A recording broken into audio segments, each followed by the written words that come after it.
থাকলে মাঝে মাঝে নারী সঙ্গ করার জন্য মনে ঝড় আসে। একা আমি একজন অভিনেতা, হঠাৎ করে যদি খুব ভালো কাজের কোনো অফার এসে যায় আমি খুব খুশি হই, একদম পিন আপ সাইলেন্ট হয়ে যাই। মানে আমি ওয়াচ করি, আমি রিয়াক্ট করি না।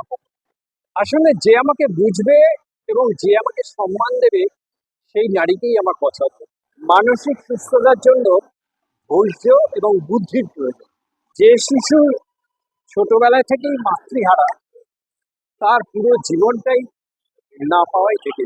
আমি সিঙ্গেল, এই সিঙ্গেল থেকে একা থাকার যে স্বাধীনতা সেটা আমার কাছে বিরাট পাওয়া। 50% হচ্ছে শারীরিক সুস্থতা এবং হালকা খাওয়া দাওয়া, বাকি 50% মানসিক সুস্থতার বিকাশ। হ্যাঁ, মানসিক অবলম্বনের জন্য প্রেম তো আসবেই, আসে।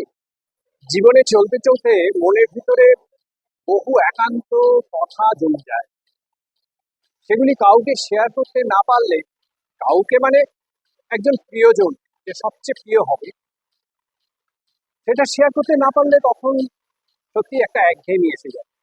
আপোষ তো আমাদের করতেই হয় জীবনে, তবে একটা সময় যখন ব্যক্তি সত্তার ত্রুটি চেপে ধরে সেই আপোষ, তখন তার থেকে বেরিয়ে আসতেই হয় ভবিষ্যৎকে। কারণ আমি আজও ভবিষ্যতের একটা সুন্দর স্বপ্ন দেখি। নমস্কার, আমি ঋত্বিক দাস শর্মা। আমি ইস্টার্ন রেলের সিনিয়র সেকশন সুপারিনটেন্ডেন্ট হিসাবে চাকরি করেছি, বর্তমানে রিটায়ার। ছোটবেলা থেকেই আমার অভিনয়ের প্রতি ঝোঁক ছিল। চাকরি থাকাকালীনই আমি রীতিমতো 30 বছর গ্রুপ থিয়েটার করেছি।